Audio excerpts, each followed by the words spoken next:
We can see it from the face-off. They are so much disciplined. It's a special team. The execution was spot on.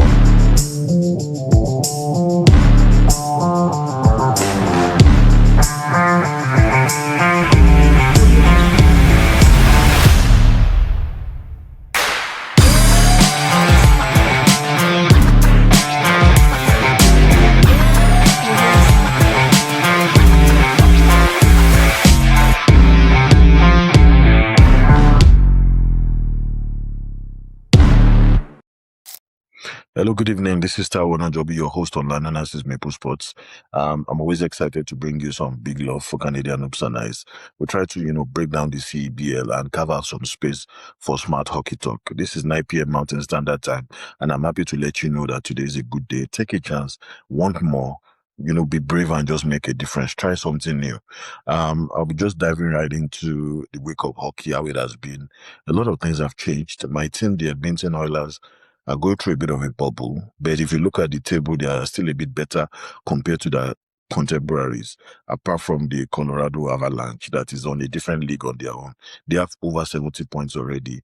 Almost every other person is probably in just a bubble of between 65 and 68 points.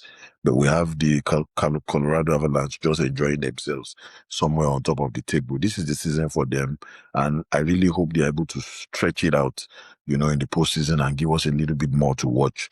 If you look at the way hockey is going, even the teams that go to the final are not being guaranteed good positions, even if they have to qualify at this stage of the season. The same thing also for the Florida Panthers. Florida Panthers are even out right now. If the season were to end today, they won't even qualify for postseason. So a lot of work still needs to be done immediately after the Olympics. I've been talking about the Olympics, so it's now sounding more like a broken record. But it is what it is because a lot of things are trying and get some wins together before they go ahead for the Olympics. The Olympics gets them to be able to refresh, relook the situation. The coaches get to rest a bit, except for those that will be going on international duty.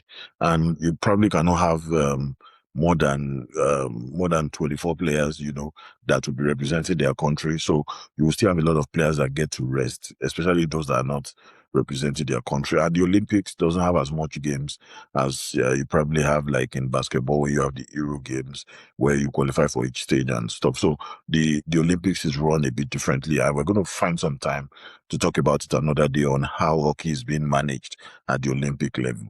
So that being said, I'd like to just talk about some of the games that were played because the week was also commemorating the Martin Luther King Jr. week as well, which was 19th of January. And every sport gets to celebrate this, especially in the United States and some parts of Canada as well. And the games that were played on that day had some drama. And I'm going to use this opportunity to break down some of them and, just run through the numbers. Buffalo Sabres are coming up. This is a solid team also in New York, a bit more on the outskirts of the suburbs area of New York. The key cities are Brooklyn and the ones that are really, performing at a very high level. Brooklyn and New York Islanders and the New York Rangers. But we also have Buffalo Sabres, who are also, pulling their muzzle and also showing that they are here to stay as far as hockey is concerned. The Carolina Hurricanes won this match by 2-1.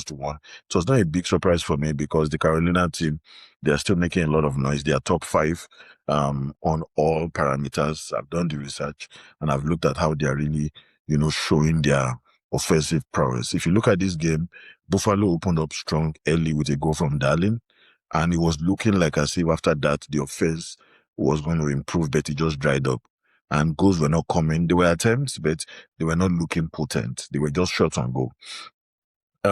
So there was a slow offensive generation after the first goal, and I was thinking, okay, something will go on. And looking at the face-off struggles, especially with the key players, McLeod was 58.3%, which was a very solid one. But Thompson had 41.7%, and others lost their key draws, especially based on matchups, for the teams. But the top defenseman that was overloaded was Dahlin, which was at the 25th minute, good time. There was, some power plays at 27 minutes, 3 seconds. Looking at how they carried those heavy weights, looking at the penalty kill as well, you will see that both teams were really going through what I call a rat race, trying to make sure that they are creating mismatch and following each other's weaknesses. But that being said, I saw some elite play that came from the Carolina Hurricanes much later in the game, and they were able to create that dominant defense and come in. Slavin was very, very outstanding. Miller, Nikishin, and all of them logged heavy points between 21 and 23 minutes, and I like what I was seeing. For me, I would say there were minimal mistakes from what I saw from the Carolina Hurricanes. They played so well, and I like, the face-off style from them. And, if they continue like this, they can make some noise in the postseason. And, the way it's going, I like the way they go into the zone, the zone movement, the pace, and they are playing much faster than what I used to see from them. And that's why they were able to go ahead and win this game. Shout out to them. Some of their key guys were not really at 100% because I expected more goals coming in from a Carolina team. Carolina, for me, stays within the positions of where I put teams like the Colorado Avalanche, the New Jersey Devils, and also the Anaheim Ducks. At the beginning of the season, I had expectations from all these teams, apart from the two teams that got to the final, which was the Edmonton Oilers and also the Florida Panthers. Those were the other teams I was looking at. That, man, are you going to come up with something different? One team I didn't have there is the Vegas team as well. The Vegas Knights were also in that list. I was like, okay, these teams are going to create some kind of a dynamic, because these are powerhouses too. Normally, I didn't really expect much from Calgary Flames, but those were the teams I expected that they were going to challenge and try and give themselves opportunities to go in. The only Canadian team that has really shown me that bite, apart from Edmonton Oilers, is the Canadians, the Quebec guys. They are playing the Montreal Canadiens, they are playing very well. And for me, the final verdict in this, looking at all those contexts and all the things I've talked about, the Buffalo, they didn't play so poorly.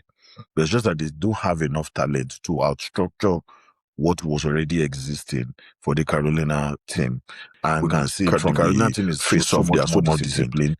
It's a special team. The execution was spot on, and I believe that was the difference in this match. So the Sabres can depend on your core to be able to fight for the second half of the season.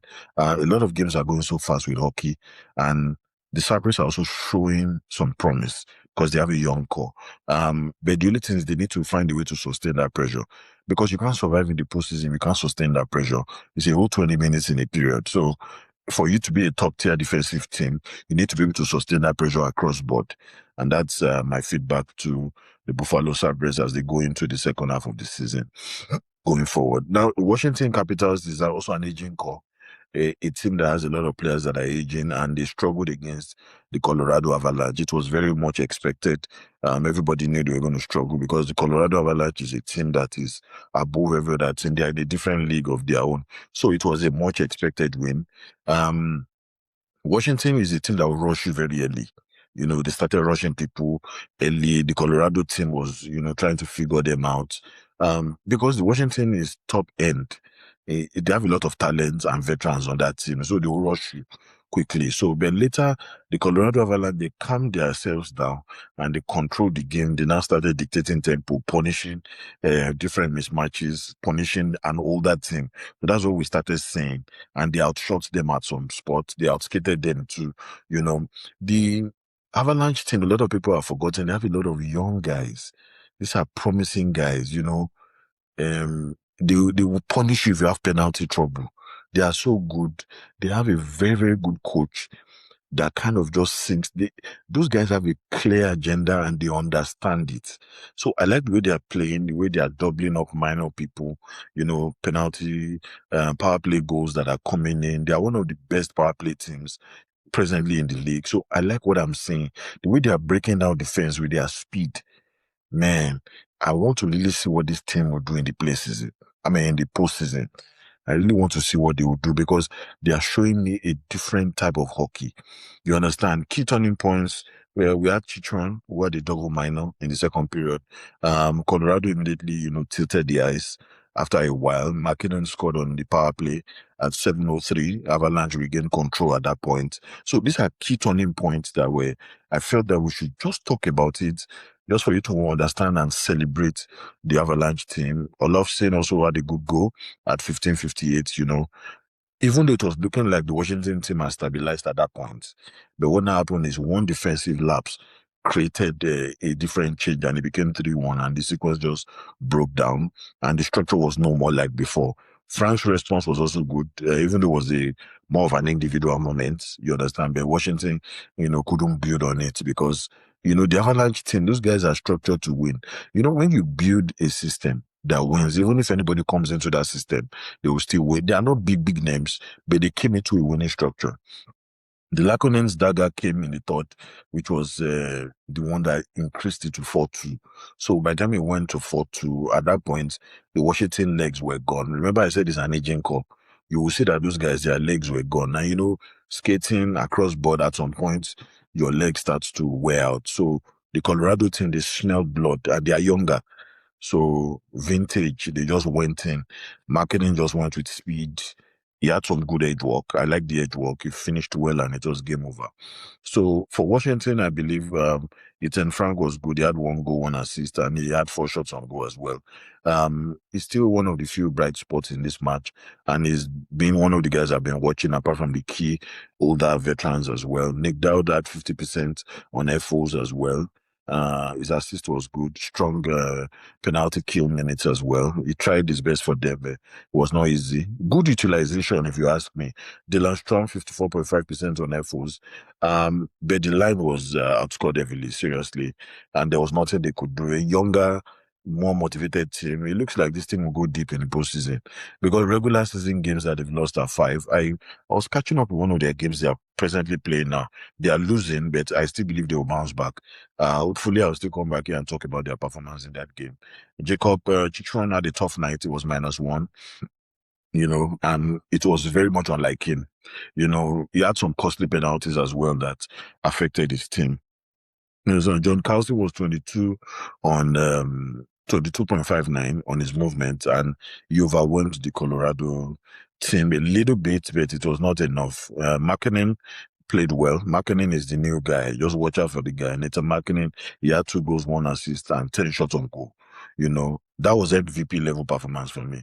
He dominated everybody. It was the guy they were looking for. They had no answer for him. He was just flexing, enjoying himself. Necas had 3 assists. I see that as a lead distribution because it was more about working for other people. And I like the assist system. Here you can have more than one player giving an assist in hockey, and that's good because you're able to give them, those things add up to the points. So you can have someone give 3 assists, but still have more points than someone that scored 1 goal in the match. So Victor Olofsson also did well. He had 1 goal and 1 assist. Very efficient and dangerous from the way he was driving the ball, very dangerous. Arturi Lekonen had 1 goal, 2 shots on goal as well. He was relentless in the forecheck, and he was also rolling back quickly because of those matchups. He was falling back very, very fast, and I liked the way he helped the team. Kilmaka also had a good time. He had his 40th assist, and that was controlled by the breakout, and it was well celebrated. I like the way they celebrate each other. They genuinely look out for each other, and that's why if you have a team that is structured like the Colorado Avalanche, you must be happy.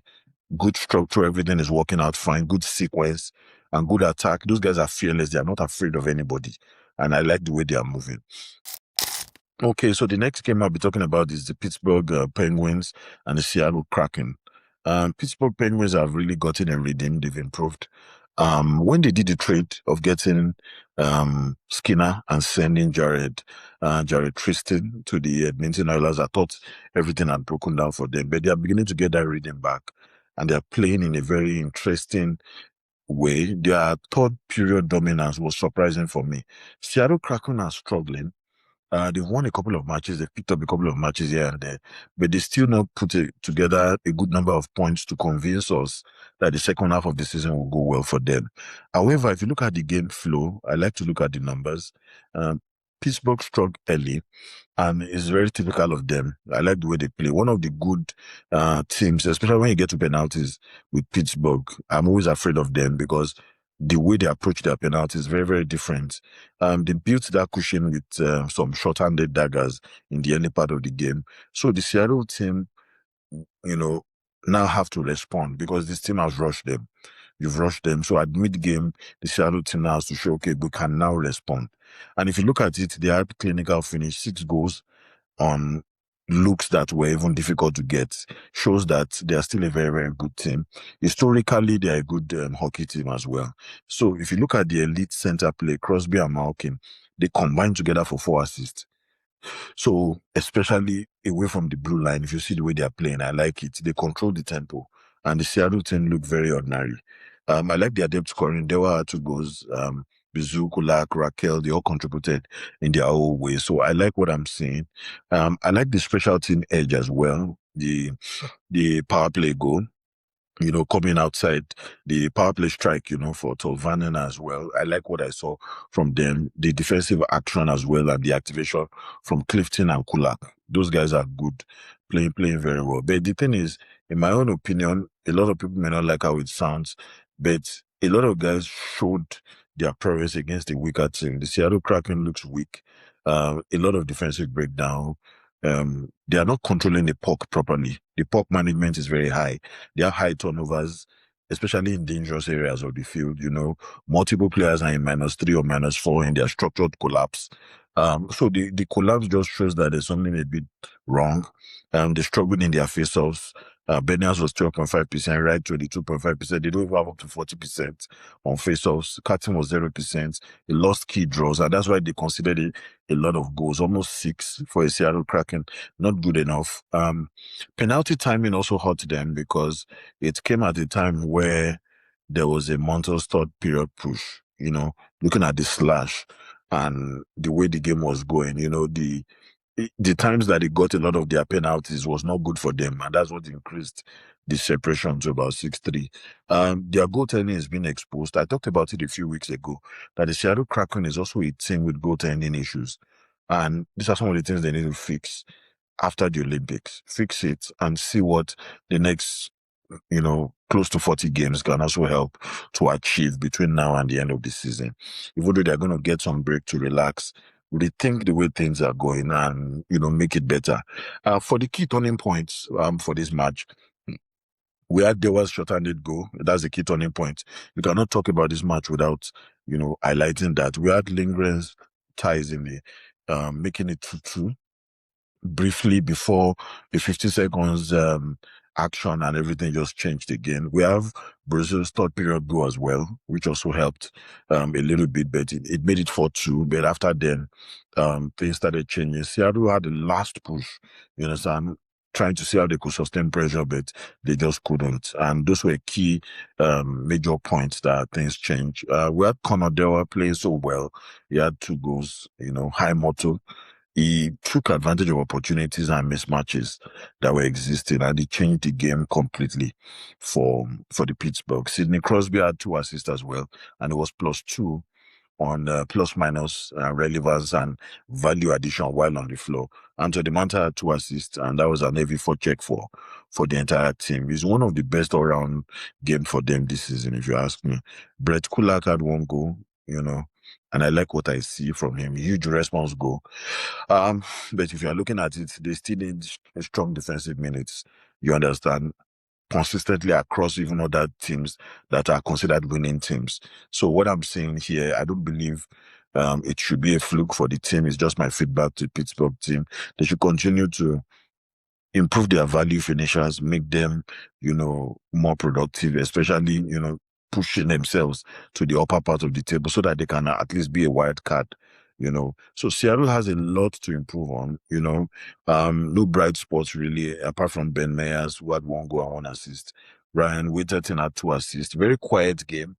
But these guys need some more energy in the second half. Vince Dunn had 4 tough nights. He was -4, but he was overwhelmed seriously by Pittsburgh forecheck and the way they were really. So the thing is, they were really defending at a high level. Pittsburgh team played so well. Chandler Stevenson was also -4. He couldn't handle the combination of Crosby and his friend was the Malkin. Their matchup was too much. So he struggled really and he couldn't get out of it. So that's just my feedback for those teams. And, hopefully they're able to, get something going. San Jose Sharks are playing so well. They had a good run. In the beginning of the season, they did start well, but now they had a good run. So now San Jose Sharks went ahead to defeat the Florida Panthers in Florida. That was a very good move, and the team is still a tight and physical team with a lot of young guys, like Celebrini and the other guys. I really like them because they're trying to push, and go into the postseason. I don't see them going far, but they can make some noise. Maybe first, second round, they will still be able to make some noise. First period was tight. And, they just dominated. 3 goals coming in the second period, so all within 5 minutes and 22 seconds of the game. So San Jose was a bit explosive in the second round. And in the third round, Florida tried to push they scored one, but it was not enough. So all they just did was the San Jose Sharks just created that separation much early, and they just played out the third period, and that's what really helped them. So what I'm seeing generally is there are more problems in Florida than we are thinking about, because right now, as I'm talking to you, the Florida Panthers as a team, they still have less than 26 wins at this stage of the season. This is a team that won it all last season. To me, it's very, very poor, except something happens. I know earlier in the season, a few of their guys were injured, but right now, they are all coming back. Things should shaping up. I know the Edmonton Oilers are a bit better, but where they are presently now, the Edmonton Oilers are already qualified. But the Florida Panthers are far from being qualified. In fact, they are just lingering around the wild card position. Yeah, they're just somewhere around the wild card position, and losing this match to a much younger team that has not really been experienced within the last few years, is abysmal. It's a big embarrassment. So looking at the San Jose Sharks, they dominated the second period and they were explosive. Elite defenses still came. Florida still had some, defense going on, but the San Jose team was slightly faster. I saw breakout efficiency coming from Lil Jaren, Lil Jabrin, Orlov, Ferraro. They move the pucks with purpose. I like a team that is not really afraid, a fearless team. And that's why the San Jose Sharks have beaten some teams that I'm even surprised that they were able to match up against. They've beaten the Vancouver Canucks this season very well. They've beaten a lot of top teams this season, and I like the way those young guys are breaking everything out. I like Smith. I like what he did. I like Ferraro. They all scored good goals. I like the physical composure of the team, and that's why I decided to put those down, because if you look at the multiple scrums that happened in this match, the San Jose, they still stayed disciplined.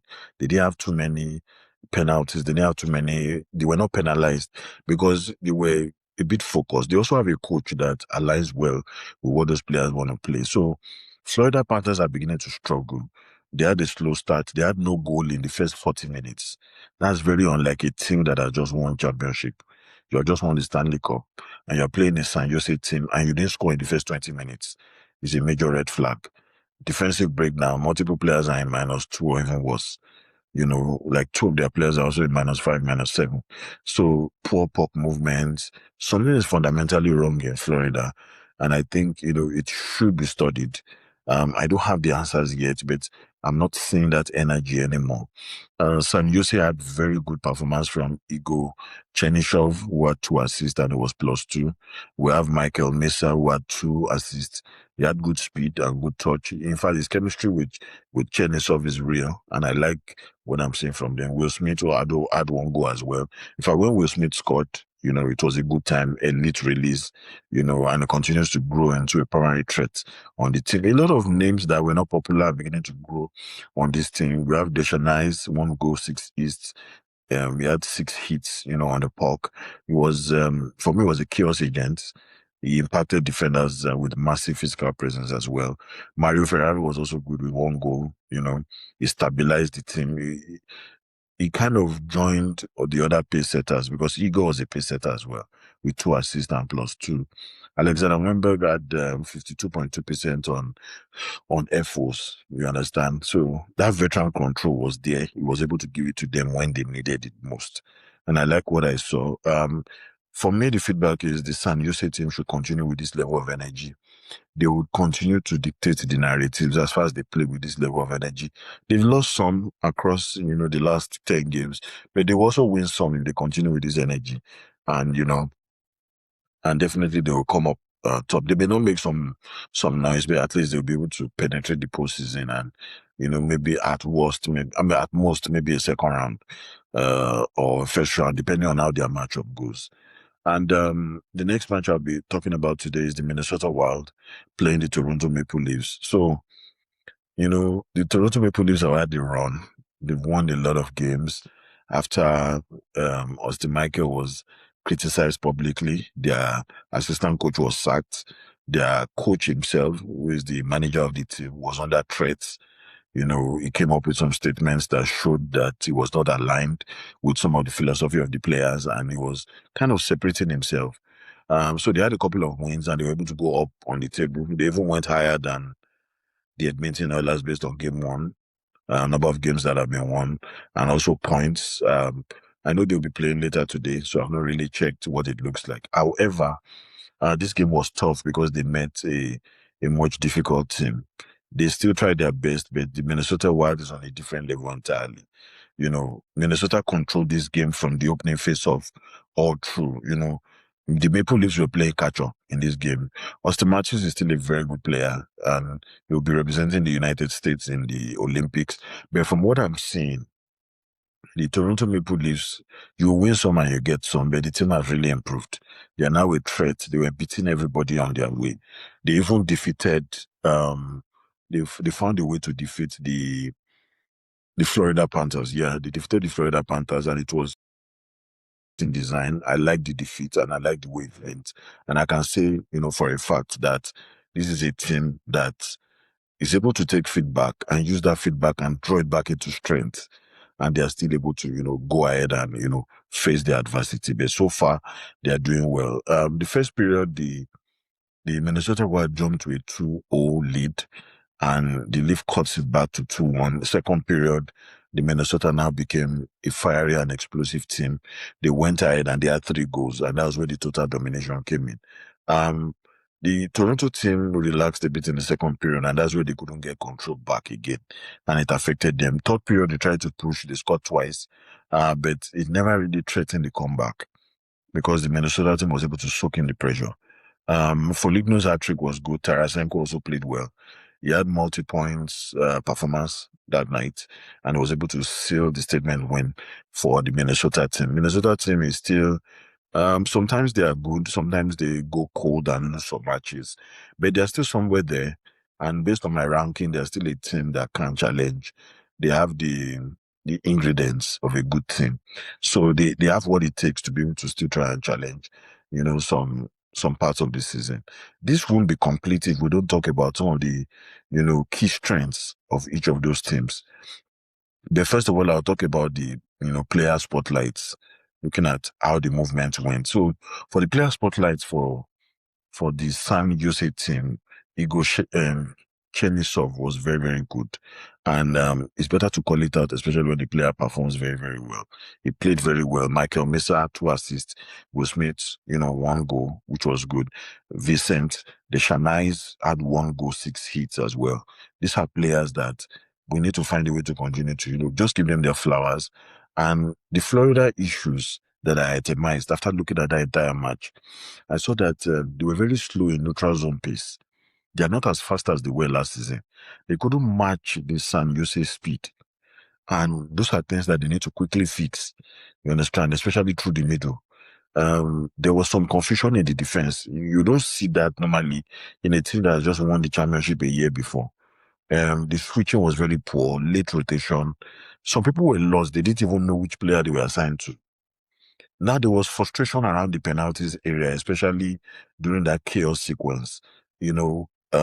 When a player just came in, because normally in hockey, once there's a power play and the team takes advantage of it, the player that has been penalized, that has gone out of the field, automatically comes back in. He doesn't wait. If he's out for 15 minutes and the goal comes early, he just comes back in and continues. He doesn't wait for that because the team has already been punished through a power play goal. So I saw a lack of interior presence, almost no second chance looks. For a team of this level, it was so bad. I saw silence across the last quarter. They were very silent. They were neutralized across board. So a lot of things need to change, across, all these teams that they are not even really playing well. And I just use this opportunity to go back again and I just remembered the San Jose game and I just went back just to look at the way some of those guys were changing their sequencing. But don't let me distract you guys. Let me come back to the Toronto Maple Leafs and let's look at what some of the problems are. For the Toronto Maple Leafs, they had a slow start and that hurt them. And because you are down 2-0 against a good and decent Minnesota team, it will be difficult for you to find rhythm. There were some defensive breakdowns. That happened, but it's not really, you can't really say the team is that bad. They tried their best. They tried to come back a bit late, but that's what happens when you give out two early goals. Austin Matthews had one goal, one assist, and 6 shots on goal. So he's still a big threat, but he just couldn't help. The Minnesota team contained him, especially when they were doing their five versus five, as in you will see that they contained him very well. John Tavares also had a power play goal. He's still a veteran on the team. He still has that experience, but he struggled defensively. Nicholas Robertson had one goal. The energy spark he always brings, he brought it there. And he's still today one of Toronto's best forwards, whether we like it or not. We also have Max Domi, who had one assist. He created offense, but he struggled defensively, from what I saw. Morgan Riley, too, he had every minute, but he was overwhelmed by the Minnesota Wild. They could not change the narratives for them. So they needed a lot of strength from outside. Minnesota had their relentless performance. They were more hungry. They needed something different. I just couldn't figure it out, but they forced a lot of turnovers because of the pressure. Um, you know, Turnovers from Carlo, Benoit, Maccabi, lovely layering movement.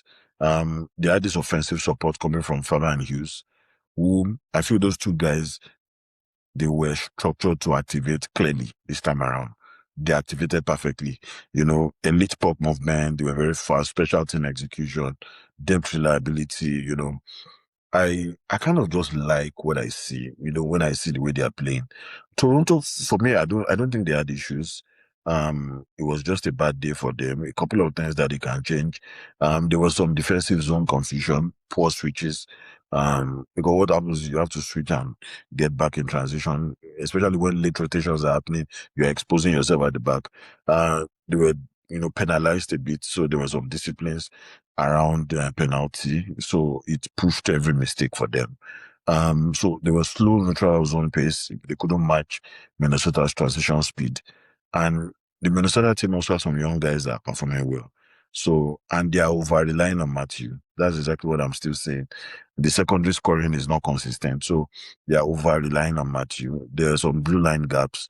A lot of space for the Minnesota team to execute and move forward and punish them in transition. So when we are looking at the zone defense is not clicking for me. So these are things they need to improve on going forward. But we also had some good games, other good games. We had the Philadelphia Flyers that, defeated the Vegas Golden Knights, and that's a good team. Philadelphia Flyers have beaten some teams this season that I'm wondering that maybe sometimes they go cold, sometimes they go hot, sometimes they go on a streak, and sometimes they just, calm down. So the Philadelphia Flyers defeated the Vegas, Golden Knights, in a very interesting fashion. It was a tight game. It was 2-1. First period, the Flyers struck early and it was looking like, it was going to be a good day for them. It was a solo effort and Vegas pushed, but they couldn't just break through. Second period was also tight and there was a tie that eventually came on the power play, later. Then the third period, the Flyers delivered a dagger through Konecny. It was shorthanded and they locked the game down with elite defensive structure, which I always expect from the Philadelphia team. The Vegas Golden Knights are not a scrub. They've beaten a lot of big teams this season and some of them have been embarrassed seriously. So if you look at it well, I feel that they can still push a lot of late finishes in the second half of the season with the way it's going. So if you look at the tactical strength of the Philadelphia team, they were aggressive on rotations. Their switching was very fast. They had perfect sticks. They also controlled the narratives. They kept their spaces very tight. They forced the Vegas team into some kind of rushed movement, rush decision taking, and rush exits. There was a neutral zone when it comes to discipline. They were clear about what they wanted to achieve and they were very disciplined. Goaltending was very composed. Their goaltender was very composed, calm, and he was able to control a lot of the rebounds as well. No second chances. I saw some star executions as well. Konecny delivered the game. Two biggest moments were coming from him. And I like, the way he's grown to become a major part of the team. Vegas had few issues. Their perimeter offense struggled. It was not, they were not really looking like they were putting any pressure. So it was not enough. It was a slot attack for me. Slow puck movement on power plays. I expected them to take advantage, but they look predictable. I saw some defensive lapses and some face-up struggles because of the speed, of the Philadelphia team. Then there was lack of net front presence. So in the moment you are in front of their net, you need to be able to put pressure with more shots on goal. So Flyers just boxed them out all night, and it became a problem for them, so they couldn't move forward. So shout out to them. A couple of those things are called. I think they're able to improve. We're definitely going to see a different team. The next match is the Chicago Blackhawks. They defeated the Winnipeg Jets by 2-0. So this is the problem I have. Winnipeg Jets were one of the best teams, if not the best team in hockey last season. Regular season, they were like the best in power plays and everything, but right now they're struggling. I don't think I can't remember the last time they won. It's that bad. Going into this game, they could not even score one goal against the Chicago Blackhawks, which some other analysts believe are struggling even this season. I feel so bad because the Winnipeg Jets are a good historic team, good hockey team, but they struggled seriously against this Chicago Blackhawks team. I know a lot of people didn't expect much from even the Chicago team, but they struggled. Historically, Chicago Hawks are a powerhouse, no doubt. But right now, this season, they don't look like they are playing their best. The first period, low event, very quiet match, heavy defensive hockey from both sides, no goals. Second period, Chicago breaks through with a Dickinson finish. It was a clean cycle move. Then the third period, Winnipeg, they pushed where they never threatened, and Bedard now seals it with an English win. It was more of an English win. That's the best way to put it. So 0 goals, for Winnipeg across board was very bad. So their key 6 players did not perform so well. They were pushing out, but they were not consistent. And there were a lot of face-off struggles in key matchups. And it was forcing a lot of mistakes coming from the Winnipeg side. And that's where they were able to go, with 2 goals down. No power play goals for them. Power kill was also fine, but to me, I felt that it was going to be a major, change for them, but they couldn't achieve that. So it was a tough time for them. Defensive lapses at the wrong time. You can make defensive errors, but don't make it at the wrong time because the team you are facing will take advantage of it and punish you gravely for it. So some of the things they need to improve, like Chicago had Jason Dickinson doing about 66.7% on FOs. Very, very outstanding two-way game. Conor Bedard had 3 shots on goal, quiet, very early, but later I was able to catch the pace. Alex Vlasic had 2 assists, which was good. If you look at the turnovers, it was just too much defensive pressure, coming to the Winnipeg Jets. Ryan Donato had 1 assist. Strong forecheck, if you ask me. Ryan Green, 60% on FOs. So everything was just collapsing for the Winnipeg Jets. It didn't look so good for them. A couple of things they need to quickly improve on is perimeter offense. Their slot touches were not good. Their rebounds struggled.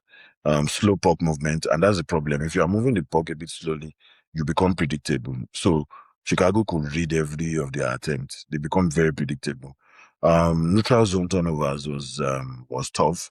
It killed the momentum repeatedly, and I saw that happening a lot of times. There was no net front presence, no pushback. They didn't look like they were fighting for something greater.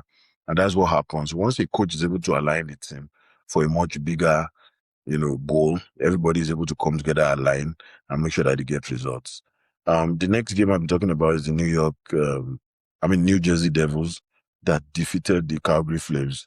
For me, because this came in overtime, the Calgary Flames didn't really lose out. So at the end of the day, they went away with 1 point, while the New Jersey Devils goes with 2 points. Any win that can end in overtime is a win-win for the team. So I'm happy for them, but the Calgary Flames still need a lot of work to be done. First period was tight, defensive, was more of a chess match. They were checking each other out.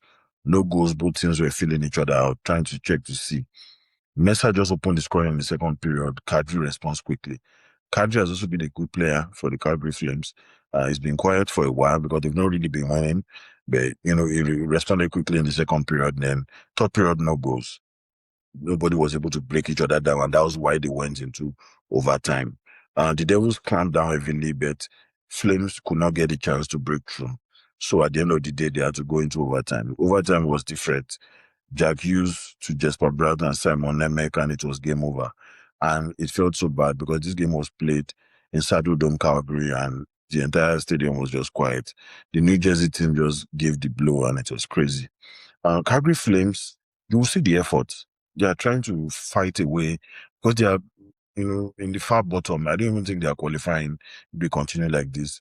But their finish was not showing that effort. You understand? There's a lot of perimeter shot, but little danger to the team they are facing. Their top players, were not really playing well. They were well defended by the New Jersey Devils, so it was becoming a problem. Kadri struggled a bit, even though he was carrying the offense. It put pressure on him. He scored the only goal, but he generated the most pressure. Defensive breakdown in overtime was the major problem. And that's because you don't have 5 players, you just have 3. So they lost track of Nemec on the weak side, and that was how the goal came. So special team um, was ineffective, especially in the power play. They lack that sharpness, and it looks like a lot of teams are just waiting to go for Olympics. Maybe they are waiting for the Olympics to come so that they can have a complete change of mind. Simon Nemec played well with the overtime win. Jack Hughes 1 assist, Jesper Bratt 1 assist, Dawson Mesa had 1 goal, and Nico Ischi had 69.6% on efforts. So looking at their defensive backbone, they were elite, in their circle, and I like what I saw. So Calgary has a lot to improve on. Konozari was active, but he was contained completely. Mackenzie to Wiga, heavy workload, but the New Jersey team had him figured out completely. So they challenged him and they were able to get away with the win. The New York Islanders also, caused more misery for the Vancouver Canucks, and they defeated them 4-3. And all this happened within the Martin Luther King Jr. Day. We're expecting a bit of drama on that day, but this was how some of the matches turned out. Vancouver, jumped out with a 2-1 lead in the first period. I like the forecheck pressure I was seeing and the pace, but the New York Islanders were very calm. It's like they had everything controlled. It's like they kind of already looked at the future that was going to be like this because they didn't show any trepidation. They didn't look like they were afraid. You understand? So the second period, Islanders took over, declared ties it, on power play and pull up blast home the go ahead, understand? So by the time they were getting into the third period, the Angelo just extended the lead and New York Islanders clamped down defensively completely, so that was what just, happened and they won the match. And if you look at the late push that came, O'Connor coming in the 18th minute, but the Islands had already closed it out with composure. You understand? So it was really not needed anymore. But if you look at it very well, the veteran leadership that was, delivered by Duclair, who had 2 goals, was very, very important to help them get this win. Pullock and D'Angelo, they all scored very, very good. Bazal controlled the game. And shout out to him. Anytime I get the opportunity, just give him, his flowers. Shafar, he had a breakout game as well. We had special team edge for the power play goal. And the disciplined penalty kill, which I saw. There was a defensive structure which was tightened after the first period, and it saw the Vancouver team rush chances. A lot of their chances were now beginning to dry up. So it was now looking like that it was going to be difficult for them to figure out the team they were facing. So the face-off strength was not favoring them anymore. And that's what made the game to change. So the Vancouver Canucks still have some time to rest.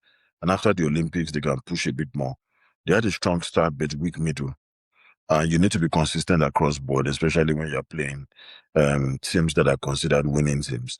They had some defensive breakdowns.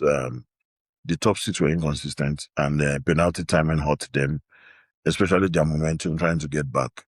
They now had some late push was not enough, and the time the penalty was coming for them was not good. So it kind of just affected them. So the New York Islanders had some good breakout performance. Anthony declared 2 goals, 5 shots on goal. Matthew Bazzal, 2 assists, and Tony D'Angelo, 1 goal and 1 assist, which was very, very good. And Ryan Pullock, 1 goal, and Matthew Sheffer, 2 assists as well. So these were some of the good performances that we saw, and hopefully they're able to solidify on this. I don't expect the New Islanders to go far, New York Islanders to go far, because they're similarly somewhere in the same place where the New York Rangers are. Generally, these are teams that at least they have more than, as far as you have more than 27 wins. No, okay, no. Now they are still hanging between 24 and 26 wins, depending on how the games that are happening at the 2021 and 22, how they go so far. So within the Martin Luther King period, they're still below the 26, 27 game wins as well, because they've also had some overtime losses as well that has given them more points. So their strength will continue to help them and flip games across board. The Vancouver Canucks, I'm always happy when the Canadian team is doing well. Couple of things they need to improve on, give themselves some kind of revitalization and new energy to be able to fight. So the last game I'll be talking about today is the Anaheim Ducks. They played the New York Rangers, similar team in New York as well. It's just that the New York Rangers have more better history, a more recent, stronger team, at least within the last 4 to 5 years. Anaheim Ducks defeated them 5-3, and that was a one-way game. If you look at the way the game went, you will see that the Anaheim Ducks are trying to fight back. Beginning of the season, I expected so much from them, but what I'm saying now is at this stage of the season, everybody's fighting for their lives. The first period, Rangers struck first, and the Ducks responded with a McTavish equalizer. Second period, New York came back again with a power play lead, but Anaheim now countered twice, including a kill-on power play dagger as well. And in the third period, we don't have Gatia, taking over very early. And New York climbed back on the power play, but Anaheim now closes with a very structural English finish, you understand? So Anaheim is a good team. Any team in California, I can bet 200 times on them. They control the tempo, physicality, and game state. So for me, they did their best. New York didn't have a bad game. They just played against the better team. So that's exactly what we saw. So we've been able to do so well with time. And just to call out key guys that did well, Artemi Panarin had 1 goal, 1 assist, and 4 shots on goal. Vincent Trocek had 2 assists. That was 62.5% on FOs, and that was a strong game. JT Miller had two assists, and Vladislav Gavrikov had a power play goal. It was more needed, but not enough. While we had the Anaheim Dogs shining through Kota Gautier, who had 2 goals, and it was +3 on the plus minus best player on the ice as far as I'm concerned, with his finish, power, and pace. Alex Killon had the power play goal. Veteran presence was always there, and it was a timely scoring. Mason McTavish had 1 goal, physically, directly involved in all the dangerous points of the game. Jeffrey Vale also had 1 goal, and that depth scoring helped them. And Jacob Troba had the 13th assist, and it came through a power play effective move as well. So everything is going smoothly for the Anaheim team. They have what it takes to be able to bounce back. And the New York team have a lot of things that they need to improve on. But so far, the final verdict for me is the Anaheim has, to me, from this win, they've delivered a complete high tempo, assertive win. They want to show how they showed us a lot of fire in the beginning. And, for them, they outworked this team. They played better. They just outworked the New York team. They outskated them, and they executed, in the right way. Thank you very much for staying till the end. This is Taiwo Onajobi once again, your analyst and unapologetic fan of the game. Thank you for staying till the end, and have a wonderful night rest. God bless you.